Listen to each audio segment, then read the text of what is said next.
Yeah. Or not. I feel you.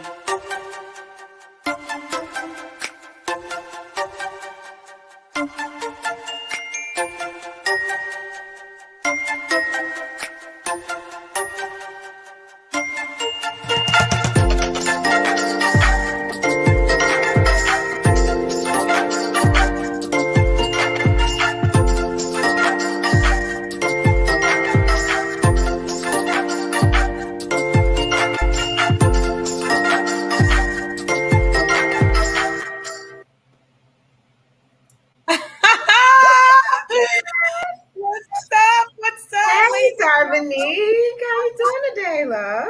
I'm doing well. Welcome, everybody. Hey, Sydney's in the Sydney. building. Hi. Hi.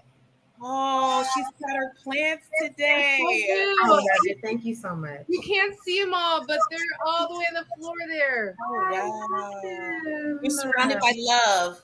Yes, it's not all of them. I probably am missing a good 80 of them. But this is, them. at least I'll give you a good corner.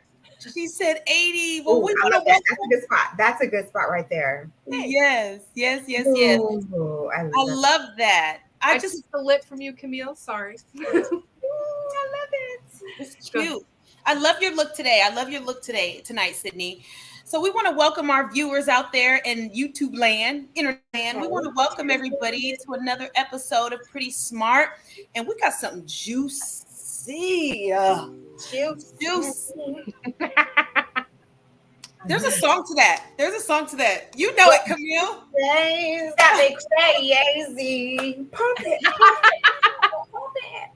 All I that. think I'm mixing songs right now. I'm going back to There's a song to that. There's a song to that. I was dancing at you saying that because you were like, there's a song to that.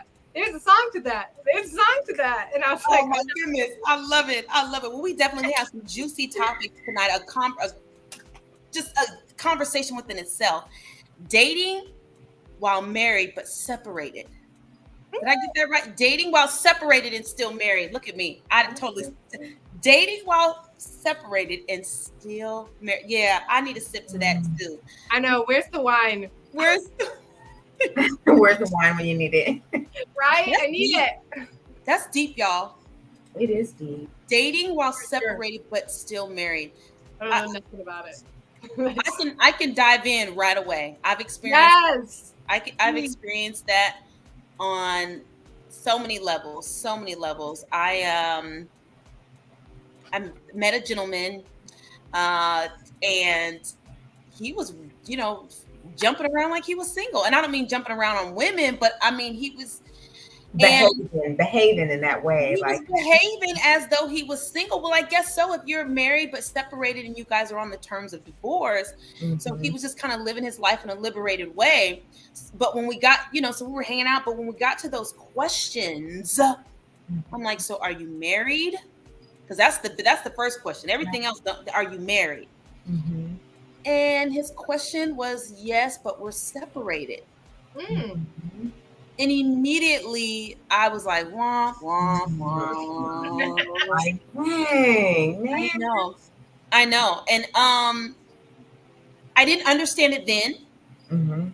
but I understand it now, being that I was once married. We separated, we're on the terms of divorce, and it was over. We Mhm. just needed a piece of paper to Right. be proof, you know what I'm saying? And so how do you ladies feel about that?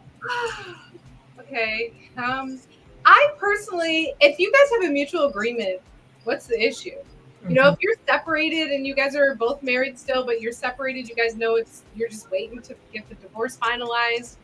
I mean, I don't really see the harm in dating. I mean, I have dated somebody who was separated. Okay. So, as long as you guys are on that, I don't know. I feel like it would have to be mutual. I like that. I like that. If you both are at a mutual agreement, both are on the same page, both of you want out, you just have to go through all the litigations and things of that nature, then I would agree with you, Sydney, with that. Wow. Come here. Yeah. Why not? You guys are both trying to find your happiness while separating. So. Oh, check this out. We've got something in the box here. I think the issue comes from the person you're trying to date.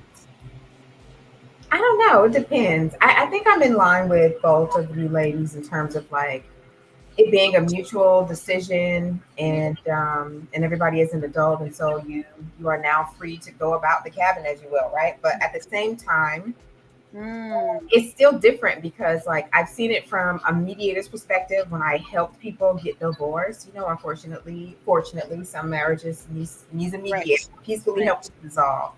But during that time, like, you can legally get separated, and that, I mean, you are able to still continue to make different connections with other people. But if that's not what both of you have decided to do, and one person is saying like, oh no, I'm separated, and the other person doesn't know about it, then that is a problem. Yeah. That is what the problem creates.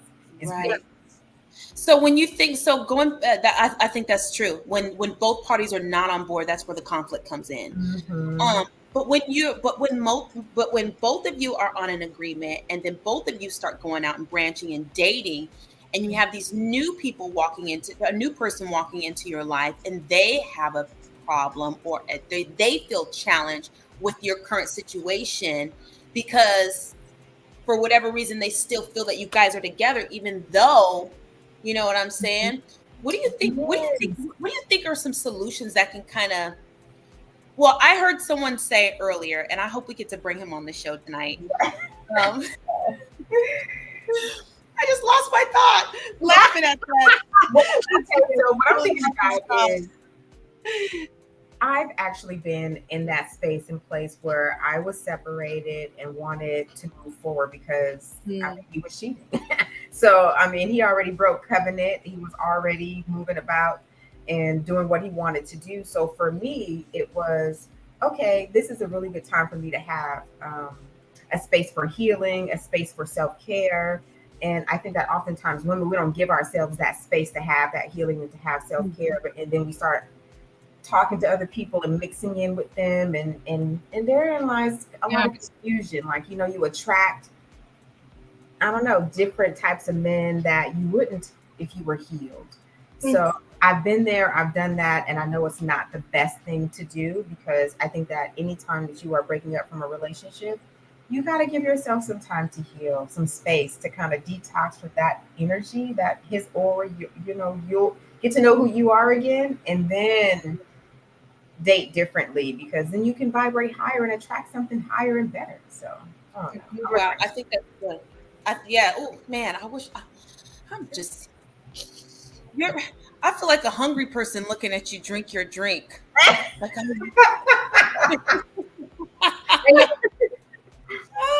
so Girl. check this out. I think you said something very valid and interesting, to go through the healing process. I want to come back to this point, once we finish the healing process. I want to come back to this point where I am not about healing somebody's or trying to clean out somebody's crazy thinking or understanding of my situation that I'm married and separated. Because you have some people that are not, Judgy. they don't understand the concept, because they're single, they've never been married, they're on the outside, they're just on the outside looking in, so to them you still look married. Yeah. So I don't know if we get to bring this guest on tonight, but that they were very they kind of pinpointed that part in the conversation. Well, if you thinking all crazy about me telling you that I'm married but I'm separated, and you think we still have something going on, then that's an issue you have to handle on your own, right? But circling back around to allowing yourself to detox from the person you were once married to before you start dating again. Yeah. I think that's important. I've been on both sides. I'm telling you, ladies, I swear it's like for that very reason why you need to give yourself some space. Because if people are not understanding of you being able to date and still be like technically married, but in the process of divorcing, but it's not officially final, but kind of thing, it's like, I don't know. That's when they start to get the insecurities, all these other issues are coming up. It's like all these other triggers are going about, and they want to try to possess you or marry you too quickly when you just got out of a relationship. It's like, wait, whoa, whoa, whoa, whoa, whoa, whoa, whoa. Just give me a moment. And it's like, Yeah. yeah, well, I invited that into my life because I should have gave myself that moment. So now I'm asking somebody else to give me a moment when all they want to do is try to secure their space in my life, you know? Wow. So I'm like, man, this relationship thing, matters of the heart, is complicated. So we have to uncomplicate it sometimes by making better decisions when it comes to who we are allowing in that sacred space, in my opinion. That's good. Okay, Sydney, I have a this is a current not a current, but this was one of the experiences that I experienced, and I want to hear you ladies' thoughts on this. Man, this is a good topic. So say for instance, right? A person that was married to an individual and they experienced trauma, right? We're talking about me. Experienced trauma. And the relationship was so bad that the first person that they started dating was like just amazing.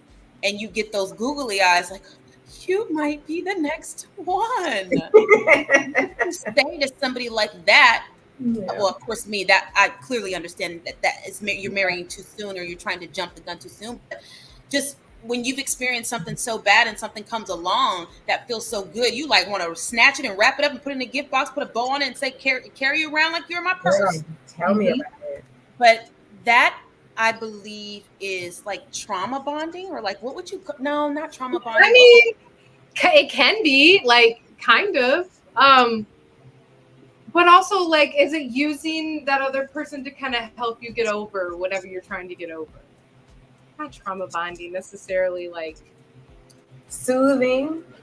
I'm trying to think of the right words. So what you're saying basically is you experienced trauma with a person that you were with, and then after, when you meet somebody, you cling on to them immediately because they're showing you what you kind of didn't have in the past relationship, right? Oh yeah, absolutely, So absolutely. they're filling a void that you didn't have in the last one, but they still could be showing red flags, but you're not noticing that because you're still focused on what you didn't have in the other relationship, that you're still focused on what you do have now and what you wanted. But then you realize as that goes on, it's not enough because they're not now completing this side. Yes, yes, yes, yes, yes. You hit the point. It's still too soon. It's still too soon. And yeah, let me do that part. Let me add that. It's still too soon because after the off phases in all relationships, you start seeing things. Because for me, dating is collecting data. Data is collecting data to find out if I want to move beyond this point. And so within that window, for one, I found out I'm just being clingy to the idea that he could be the perfect person. Oh, yeah. You know, I fell in love with his representative. I fell in love with the representative. You know what I mean? And so as dating, while we were dating and I was collecting data, I started catching these things that were popping up. And I was like, you know what? Deep down inside, I almost think that you're similar to my ex. You're just wrapped differently. You're just in a new package. That's a good way to describe it. Out of the skillet into the frying pan situation. Damn. I see it all the time, like with my friends or other people that I know, and they will still, you guys know, not saying that everybody's a type, but they still go for that same type, which is, like you said, wrapped in a different gift wrap, but the same. And it's like the minute they have somebody who is like opposite of that, and I'm like, this person's good. It's like they can't see past it. You know, they still like, or there's something, he's too nice, or he's too this, and that bothers me. I'm like, you need too nice. You need too nurturing. You need a little bit clingy because your last one wouldn't call you for 3 days. Wow. So maybe a little balance of clingy is good. So you're going to at least get a phone call every day, you know? But it's like some people are so stuck in those, you know, they think because they're different and they're not like this person, I'm not attracted to that. But if you just open your eyes to listen and get to know that person, you would be more attracted to that because you're going to get treated better than this junk over here. It's just like the toxicity. We are sometimes attracted to it. In healthy relationships. That's what they said. Don't be afraid of the toxic relationships. Be afraid of the healthy relationship. Because that's the one you're going to fear the most and really it's going to feel the most foreign, in my opinion. I'm thinking, you're not used to being treated well. Yeah. We're not used to being treated like a queen. We're not used to being adored and respected and valued. And so when someone comes along and they show those characteristics, we're like, wait a minute, Uses you. is this the truth? Is this for real? We're double questioning this. Tell me you love me, confirm it. And it gets on their nerves because we are always needing to be so self assured when we just need to let love be and run from the toxicity. I always say that, look for the red flags and run away from Yeah. them, even if you're feeling all the goo goo gagas, because you can feel it again with someone else. You really can. It's just Goodness, more I have- bullshit. So my next question is, we're talking about dating, but dating while separated but still married. Yeah. And do you think that people who are still married and separated, do you think that should be the first thing addressed while dating? Like, should that be the first thing that they display? Yes. To give the other person an opportunity to decide if they want to kind of move forward? Man, that's kind of, Maybe by the second, I would say the first date, maybe not. You don't have to open up that much, get to know that person. And then, if you start to create a bond and you're texting this person throughout the week, then the next time you take them out, you should let them know. Because if you date in and you make this person fall for you, which people can fall for people, some people fall quickly. And that's just, I think people are who they are. And I also think it stems all the way from your childhood and how you viewed relationships growing up, how your parents were, the negativity or the positive you saw. We, as children, it's crazy because parents don't realize we base a lot of how our relationships will be in the future off how they behave. So if you see your parents being, affectionate, having fights, but also being able to correctly and show that they still love each other after that, you're going to create more healthiness. You're going to have healthy relationships. You hear people say daddy and mama problems. Well, that stems from a lot of that, and it's kind of true. So they're going to kind of do that, but I'm going off. But, no, you're right on target, honey. No, Yeah. You're on target. When they see these relationships, that's kind of, that can have I forgot what my first point was. That's okay. That's good. You simmered at the right spot. We've got a question here in the box or a comment. It says the perception of the individual possibly being just like your ex could be a testament to your own trauma and self-healing. Yes. Sometimes you are the red flag that you cannot see. That's right, Rick. Right. Yes, exactly. That's true. Yep, and I hope that person that's dating you is smart enough to be like, red flag, I'm out. Okay, so let's elaborate on that. What would cause me to be the red flag or a person to be the red flag? Let's bring that out. I read it, but I need clarity. Sometimes people do, say you take those past trauma issues that you've had with past men and you automatically bring them to the table to the next relationship. And I get that's hard to do, but you cannot, I think that's what a lot of people do. I understand you had the trauma in the last relationship, but if you say they cheated on you, if you carry that into the next relationship and you automatically assume they're cheating on you, that's good. Ooh. That's because you haven't healed. Right, exactly. So every time you break up with a relationship, there should be what I like to call your Queen Esther's moment, where you give yourself even a year. I was, oh my God, like when I remember God speaking to me, you need to give yourself a year after my marriage. I didn't do it. I gave myself such a short amount of time in celibacy before I just couldn't even take it anymore. And I was like, oh my God, I've been wanting this. I've been missing this. Yeah. And you see something that's just so packaged so nicely, all dark chocolate looking sexy, like you're just like, I can just finger looking good, like it's Kentucky Fried Chicken. And you're like, Lord, I'm supposed to do what with this? Like, wait, this is not the marshmallow scientific study. Like, delayed gratification is what we are testing ourselves with. Honestly, it's delaying the gratification. If you are healed, you get better. You get a better quality man. But if you go out broken and not healed, then you're gonna attract the same type of man you just left. Wow. So that's part of the red flag there. You weren't ready to move on, and that should be a red flag that you could possibly show to the person. You have to make better decisions, is what I had to tell myself. It's not about anyone else. Oh no, he did this, he did that. No. What did you accept? What did you allow? And why? Yes. And why? Yes. And why? Well, I love that, Camille. So I have a confession, a pretty Okay, smart sure. confession. Okay, A pretty pretty smart smart confession. confession because I've learned from this experience after what Camille just said. Um, when you're married for over 10 years and you're used to being connected to someone, and you're used to being intimate multiple times, not just once in a while, that is an ongoing thing with the trauma and without. Listen, we both have a need. Right, Let's just right, we got to hit. right. So listen, this is pretty smart. This is a pretty No, for real. smart observation that I've come up with, Mhm. that I've realized during the dating phase. I'm paused on the dating. I'm dating myself. I'm in my soft girl season. And Okay, so girl. I'm healing me, I'm developing me. But however, going back to when I was kind of dating, Yeah.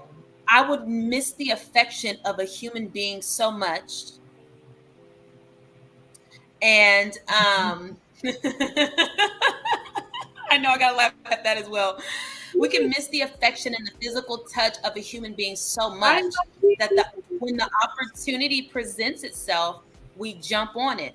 Now, I didn't jumped on an opportunity a few times. I'm just keeping Jump it on it, girl. 100. Did you jump on it? I pretty much I bathed them in my heavy intimacy and the sexuality of what I was missing. They were so overwhelmed. They was like, I need to be with you. And I was like, wait, hold on. I'm not ready because I was still healing. There was just that part of me that needed that affection, and I gave it all. And now I'm peeking out the window like, I thought I told you to leave me alone.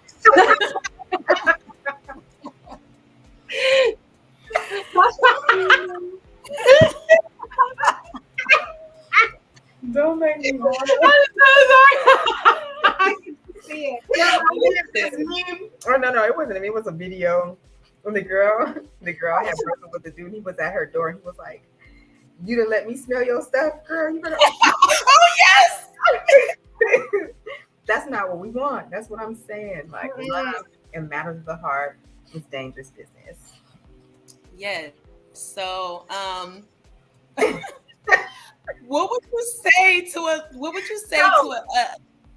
men or women that are dating while separated yet still married, right? What would you say to them when because we will get to a place where we yearn affection, sex, and things like that. It's just part of our human. I mean, once you experience it, it's kind of hard to say no when it could be good, right? So, what would you say to some, the people out there? What would you say to them during this process?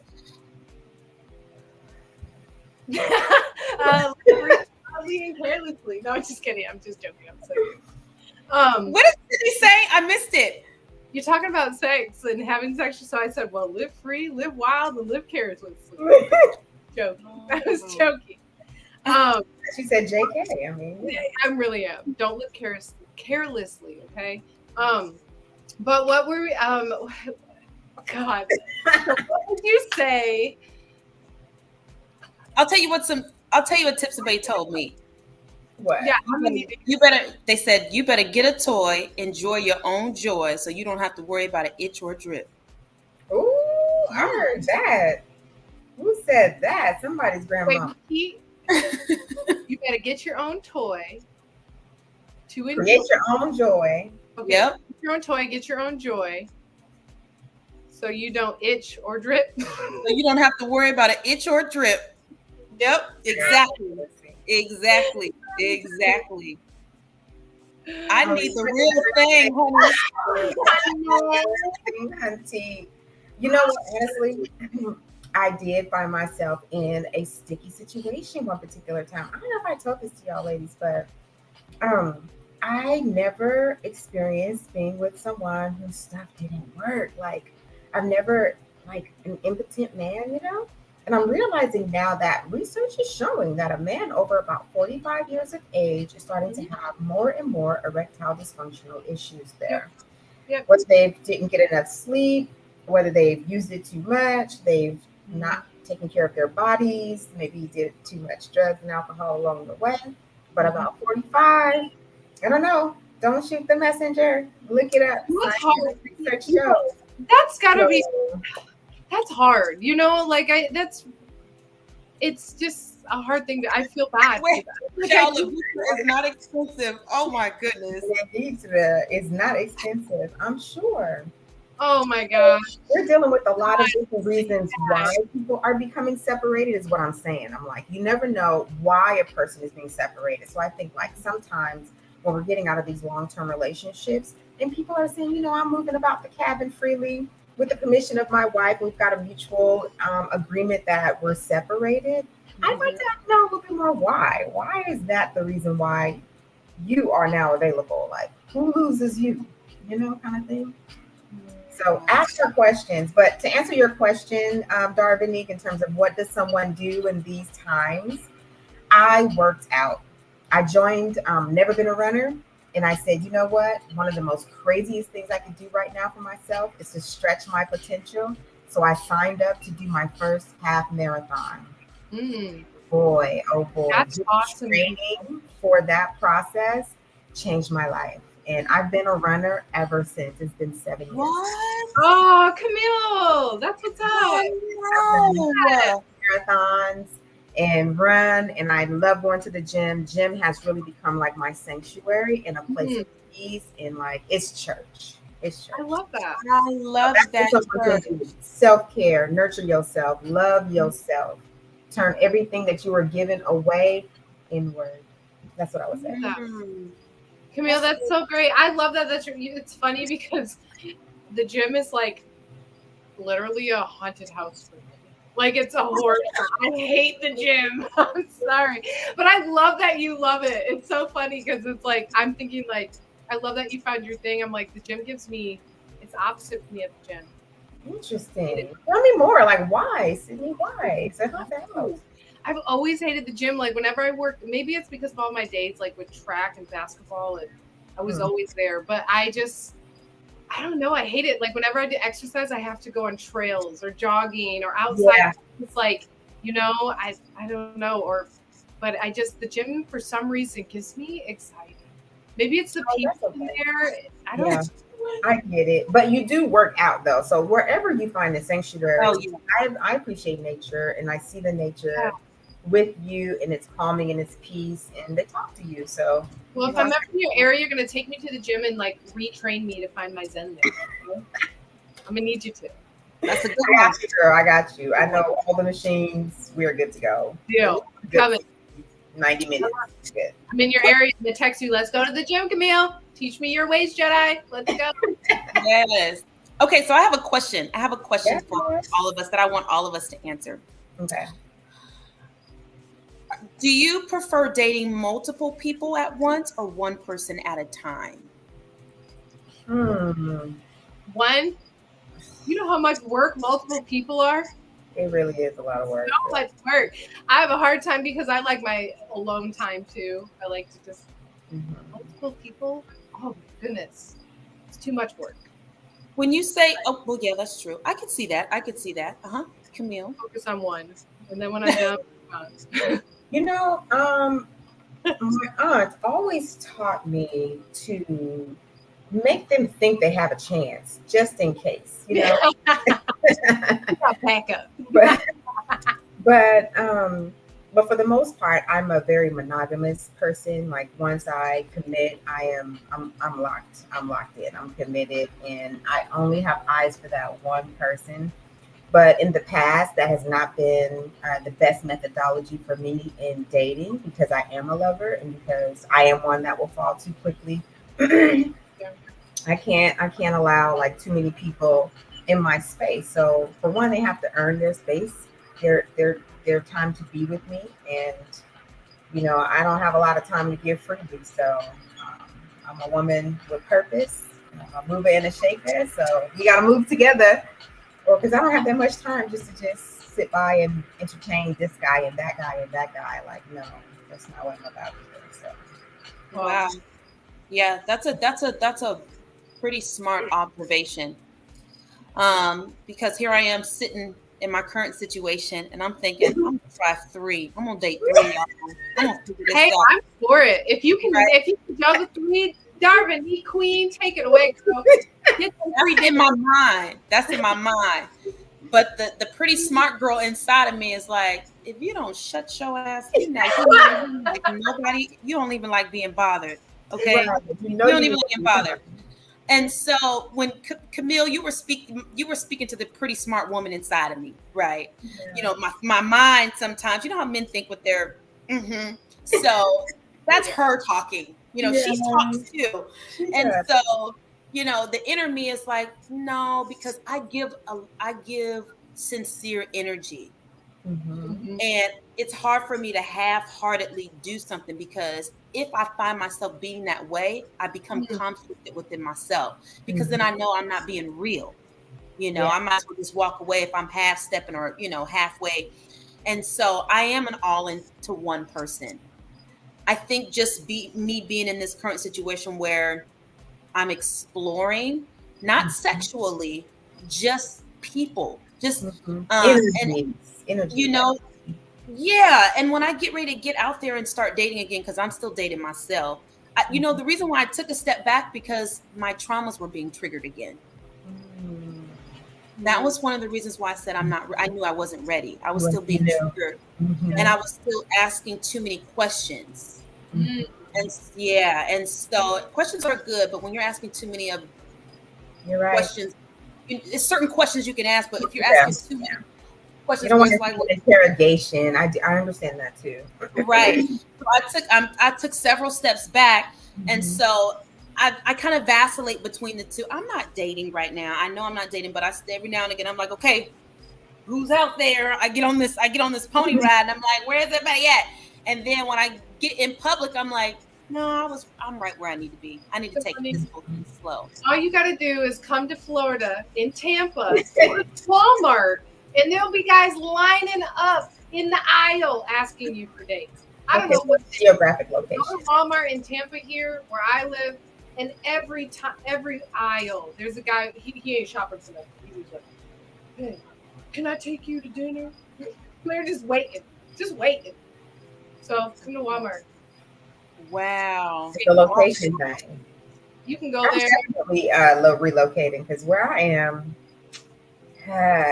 This guy. Where are you at, Camille? So I am in Fresno, California. I'm in the Central Valley. So it's almost 500,000 people here. It's very hot. It's 105 degrees at this very moment. Yeah. So there's lots of affluent African American men here. So well, that's not a bad thing. Well, it is when I am not able to find one that's compatible with me. That's true.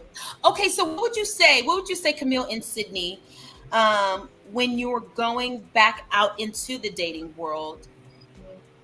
What would be the smart way to start dating to attract something different? Would you say, like, go to the opposite? Hey, beautiful ladies. Hi. Would you say go completely opposite of what you've experienced in your marriage? Or would you be okay with going to those same places? Go, Sydney, go.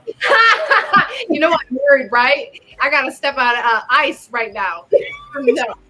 No, oh God, I would say if my wife left me, she left me, I'm not dating. I'm not dating for a long time. I'm definitely not getting remarried. Not that I love marriage and I love my wife, but I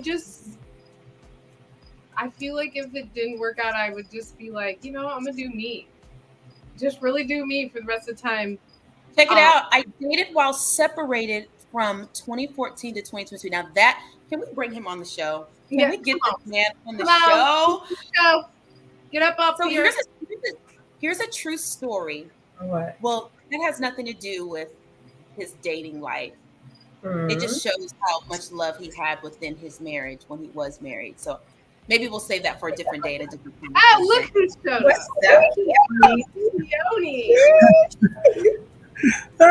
She kept saying this man. I was like, is she talking about me? I think she's talking about me. Yes, Is that who you were talking I about? am.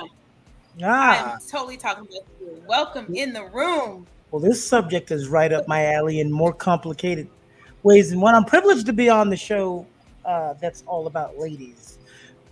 Love it. First man on the We show. love Look you. at that. Yeah. Woohoo! Yes. So we want to ask you. We want to, and I'm sure we'll all have different questions to ask, but I'll start. How was it your first round, like your first initial person dating, and the course that it's taken, and the people that you've chosen since? Like, because I know you've dated more than once. So what was like when you first started dating? Were you still dating similar people, and then it gradually changed? Talk to us. It's funny because my dating while separated lasted longer than the actual marriage. The marriage was 7 years. The dating was 8. So that's 15 years of marriage. Um, it wasn't hard in the sense of because it just depends on how you are. I'm one of those people I can't see the next person associated with the person I just dealt with. So I try my hardest to judge everyone individually when I meet them. It's like I think it was Maya Angelou said, when a person shows you who they are, believe it. Believe Wait it. till you show me who you are, because there can be some traits. There's too many people in the world to not have a similar trait than someone else, but that doesn't mean you're exactly like that person. You could be have a similar trait because you grew up in the same region, or you have the same background, or the same ethnicity, or those type of things. So um, it's the reaction to things that can separate them. You might have the same characteristics, but you still might react differently. You might be more understanding than the other person that had the same characteristics Mhm. as you. So the only hard part was, especially when I was dating women, was the trying to get them to believe I'm still not involved with the wife. And I understood where they were coming from. I've seen women do it, I've seen men do it, to where they're, oh, I'm separated, but they still got some things going on in the background, and you get me feeling like I'm gonna be the next one, but that never comes because you still can't do that divorce.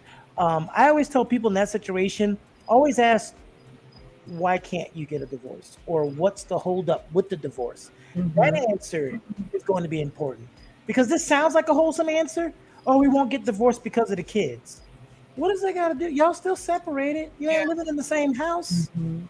So, Versus like a medical situation or something where it's going to tear yeah, up like your finances or the estate or something that like yeah. These Your are wife has supposedly been dying and has 6 months left for the last 5 years. So that. I understood the skepticism. I even had to call my wife a couple times and say, "Can you explain this?" She'll say, "Oh no, we've got nothing to do with each other. He's like my best friend, and that's the extent of that." You know, but that's a rare situation, or It is. rare in some instances. I've known people who have had successful relationships, but they stayed together for many reasons. Many reasons. I wanted my wife to have the best insurance possible, and mine was 10 times better than hers. So I said, when you get to a level in your company where your insurance is better than mine or comparable to it, then I will gladly put those papers in. So, Nice. Well, look at you being a good guy. yeah. Oh, just well, you, boo. that wasn't by accident. I've talked to this before. You know, people hold on too long sometimes. That's true. And why do you have to wait till it gets toxic to let go? You know when the writing's on the wall. Like real, Right. You do. Right. you know when the writing's on the wall. Good. So let it go, and you can develop a friendship out of that, instead of now you have two people that hate each other. Or as I always say, we're still together and you cough and I look like disgusted, like you're still breathing. Yeah, why do we have to get to that point? It's so true. Yeah, because I didn't want to date myself. I did that all in high school. It's overrated. So Meanwhile, all the women are quiet because we're like, hell to the no, we're dating ourselves. We're having fun. We're living our best We lives. dating ourselves. We look. We got. I I heard a couple crickets. I don't know if it's me, but I heard a couple birds or something in the background. Sometimes it hurts, but you have to cut your losses. That's true, Gregory. I'm with you. Yeah, heard that. So Holding on hurts more than letting go. yeah. Yeah. You know, and it Wow. was funny because we had to go on divorce court on Zoom, and we're in there with that like 30 other couples, and everybody is just frowning and miserable. And we were they were looking at us like we were crazy people because we were on there laughing and smiling. And then the judge, when she says everything that's going to happen, the last thing she asked her, do you have anything else you want to add? She said, no, I'm good. And then she asked me, Keone Stevens, would you like to add anything else, or you have anything else to say? I said, yeah, no takes backsies. And she laughed, and everybody else is like, what is going on? Why are they so happy? You didn't come in there with the Tina Turner. I just want my last name. Just give me my last name. Well, she got So to get funny. her last name back because I told her, because she was a model. So I was kind of being traditional and non-traditional. I said, I want you to have my last name because I mean that's tradition, but just hyphenate it. That way, you know, if we ever separate, you know, just drop that bad boy off. Chop it off. Cut it. Truly though. Yeah. But did you have any You questions know, before it's I not- turn it back to y'all? Well, okay, so yes, I do. Well, I'm going to ask. I'll leave it open for them. I'll ask my question last. Okay. No, you ask yours. I'm good. I mean, what I was gonna ask was having to do with the separation and how basically how you can make it turn a negative situation into a positive one by recognizing when it's time to let go and salvage what you can versus waiting until you have nothing left and hate each other. So I think that's what the great takeaway that I'm gonna just highlight tonight. So thank you for that. I did that, and you know what? Yeah. I did the thing that Sydney Yes, said sir. when I went on a date. I didn't bring it up because number one, bringing up ex stuff or separated stuff on the first date is always a buzzkill. That's always the killer, right? So I'm here to get to know you. I'll let you know me, and then I can add that part later. My grandmother used to say, "You don't have to tell everything on the first date," you know. So Because what I if didn't do that. Now, where that changes is you can't be getting lucky and bringing somebody home on the first date that wants to smash with you, and then you tell them afterwards, because that's a whole different list of complications. Yeah. Wow. Yeah. So it just depends because you might go on a date and realize you don't like them, and then it would have been wasteless to tell. Yeah, it's about the chemistry for me. Sorry, Do we vibe? Chemistry. Like I need to. Of course, attraction. Once attraction is there, like can we vibe? Yeah, because if you like him enough, you're not going to care that he's separated, as long as he's not Right. or he or she is bull jiving you. Yeah, that's true. Okay, so my question before Keone runs out of here, right? Because he'll try to slip out, like, okay. But before you leave, Camille pointed out something where you try to save. There was like a space of grace where you guys left on good terms. I'm sure they weren't perfect, but you know, you guys came to a healthy mutual agreement, right? Yeah. That takes a level of maturity. That takes a level of healthy communication. Well, it's easy depending on who you're dating and married to. So, like, you're dating before marriage, and how the marriage has been going is going to kind of tell you how the divorce is going to go. I know they say people can change, but no, there's things throughout the marriage that tells you if we ever get a divorce, I know how this is going to go. Right. And I always tell the story because it's my favorite story. When we lived on South Beach, and one day I was going down to the little corner shop. I was going to get me like a donut or something. And me and my wife had somewhere to go. I said, I'm going to run down to the shop. So when I got there, I ran into this girl named Brenda. Sorry to drop your name, Brenda. I ran into Brenda, and she's like, "Hey, Keone." I was like, "Hey." She's like, "I haven't seen you since high school." I was like, "Yeah, unfortunately, that was like 10 years ago." I said, "Where are you going?" "I'm going in the shop. I always come here to get a cappuccino. I live on Lincoln." I was like, "Dang, we live like 4 blocks from you." And so she went in, ordered her cappuccino, and we're sitting down on the patio And we're talking, chopping it up. My wife comes walking down. She's like, "Hey," I'm like, "Hey." She comes and she sits down. We're all talking, laughing. Then I look at my watch. I said, "Brenda, we got to go. We have a function to go to." And we both got up and left. And she's like, "She was nice." I said, "Yeah, I used to know her in high school. She was on my sister's basketball team. They were a year ahead of me." And we went on about our business. And everybody was, when I tell that story, sometimes they're like, my wife would have been like, "Who? Who You is didn't say you was. You said you were going to eat donuts.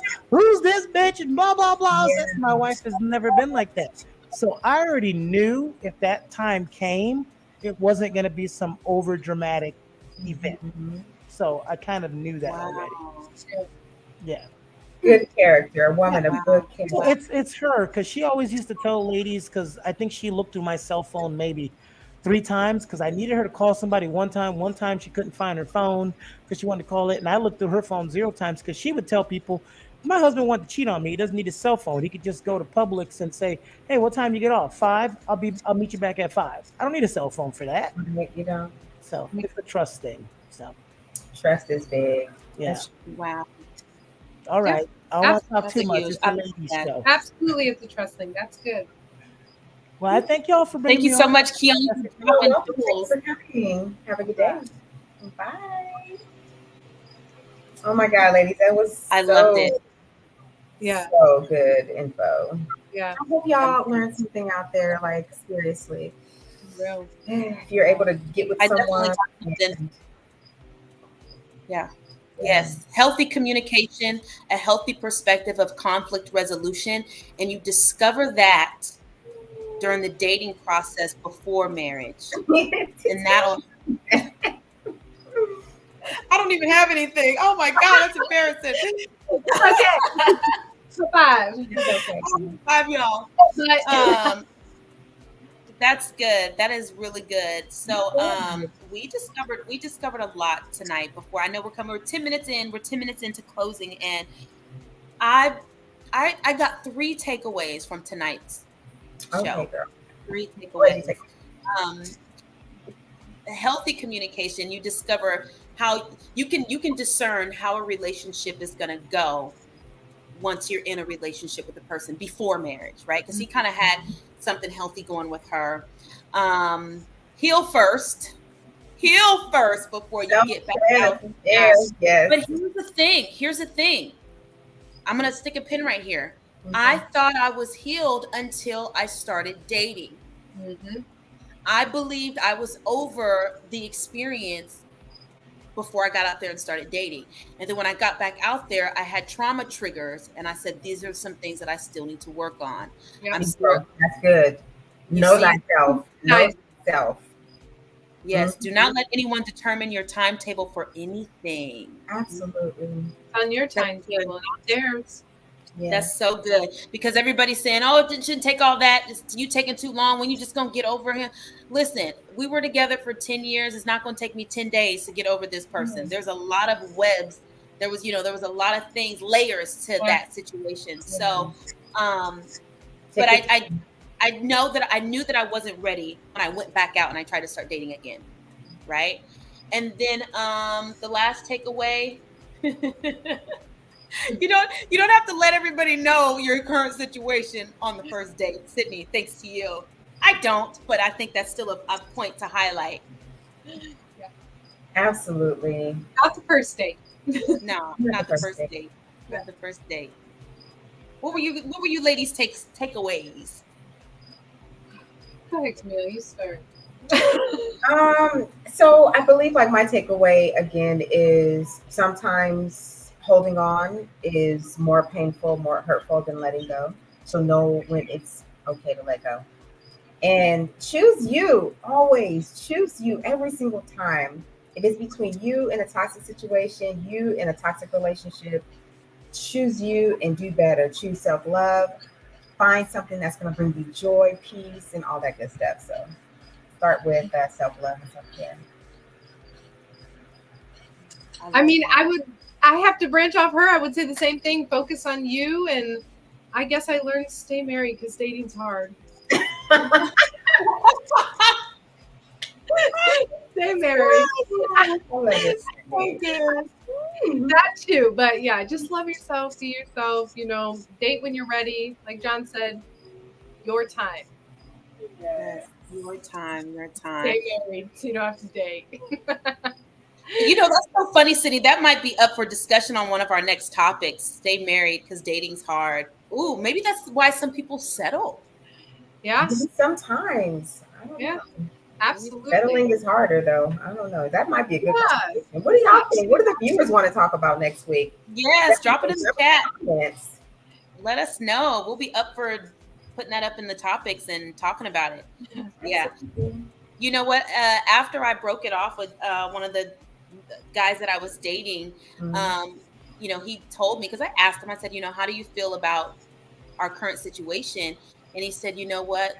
I understand why people settle.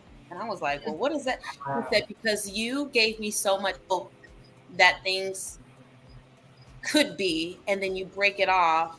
And now I'm thinking maybe I was just better off with the person that I was with. I was like, dang, that's hard. That's deep. Well, what I did learn, so I'm teaching this new psychology class, and just as a refresher, the Psychology 101, I didn't realize how important it was for us to understand the toxic attachment styles. There's about 70% of the world's population that has a not so good attachment style, or it has a good attachment style, and 30% does not have a good attachment style. Meaning, like you were talking about, Sydney, what was the relationship with your parents when you were growing up? Did you get enough love and attention as a baby? Is really what it's boiling down to. And do you feel secure, or do you feel like you'll be abandoned?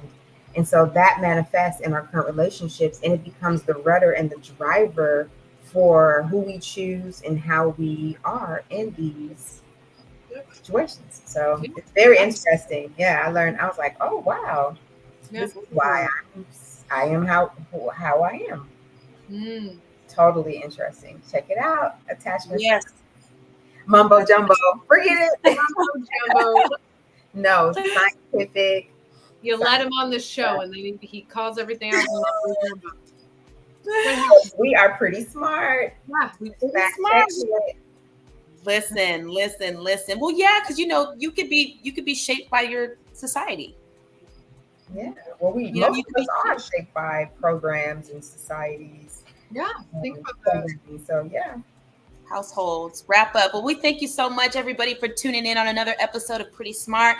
Stay tuned. Watch the replay if you missed it. We've got some hot topics coming up in the next week, so we look forward to seeing you guys again on Pretty Smart. Have a good night. Bye, guys.